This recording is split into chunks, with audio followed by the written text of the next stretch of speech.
Notion has released some updates and the chart is there. So we're going to dive into real quick how you can use the chart and some different things about setting it up and kind of putting it to use. So I think this is a great update.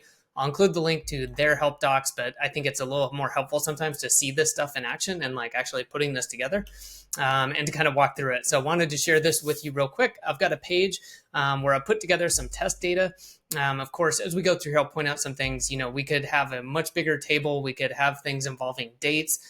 You could be looking at OKRs. You could be looking at team tasks. You could be doing a lot, but I think also like starting simple is a really good way to do it before you start building like the craziest dashboard ever, is to play around with it, see how the data works, and then kind of go from there. So all I did was set up as you can see, kind of a test table here. We've just got some names and I set up some tags. So we can chart by that. And we've got a little page here with some text.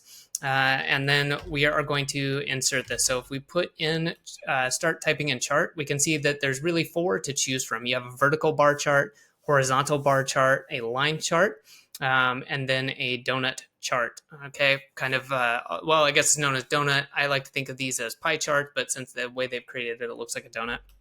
So I'm just going to start with this. Now, what you can do is, this is nice. You can start a new chart and select a blank database. So basically you'll fill it out as you go. Or you could take your existing database. In this case, I believe I had mine called test data. There we go. So I'm going to select that. And then you can see it down here. It's already saying, oh, okay, I kind of already know what data to choose from since there's really only one thing here besides the name column. And we come over here and we can see, there's 0 with no tags, 2, it says tag 4, tag 3, tag 1. Okay, so these are nice and in order.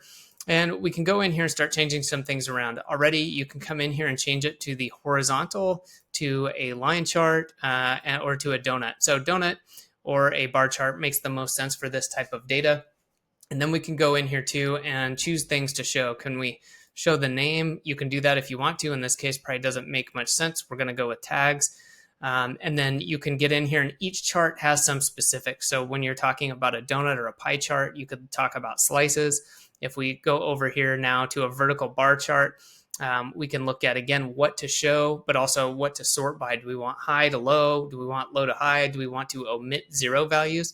And what that is down here. And you can see it's no longer showing it, which is fine. So I guess it does that by, oh, there we go. So it is showing it. We can see no tags is 0. And if we toggle that on, it's omitting the 0 values, which, again, depending on what you want, that's a nice capability to have.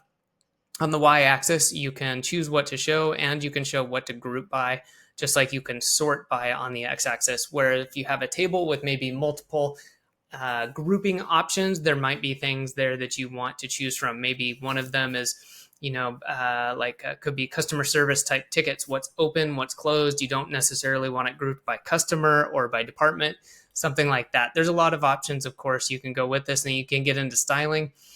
We can change color options, and your style options is the height, grid line, axis name, data labels, some really neat stuff you can do with that.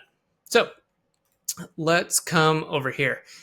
We can also come in here and decide what we want, if we want to have a new view for it. And as always, you can move this around. So for example, we could put this next to it. Let's say we wanted to have some text next to it. We could do that. You can, of course, click, drag, and we'll just do that right there. A couple more quick things here you can do. Of course, you could lock the views. You can copy the link in case you want to have that elsewhere. And we can come into and we could put in another chart. So we could come in here and we could use a new chart, and then we would come in and we could fill in the data. So you can see they've already got the test data over here where it's kind of that in progress done, kind of a very simple project management type database. And I'm just going to give these names so that we can actually see this. So if we come over now, we can see that these have been added to this. So really neat. I think that there's some really cool capabilities. What I'm showing, again, is very basic, but I like to see this stuff actually in action. And there's definitely some places where I think this could come in handy as far as things like I want to use it for some content production. I could see, okay, what are things that are currently being worked on, what's been published, maybe what's an idea, or just those two, and just saying, okay, kind of here's the flow of content. maybe, Productivity Academy videos. Here's things that have been started. Here's things that are in production. Here's things that are already finished, things like that. And keeping some time-based tracking on that to keep myself on track. So give it a spin. I think there's a lot of possibilities with this. And if you have any questions or comments about charting and Notion, leave a comment and I'll get back to you.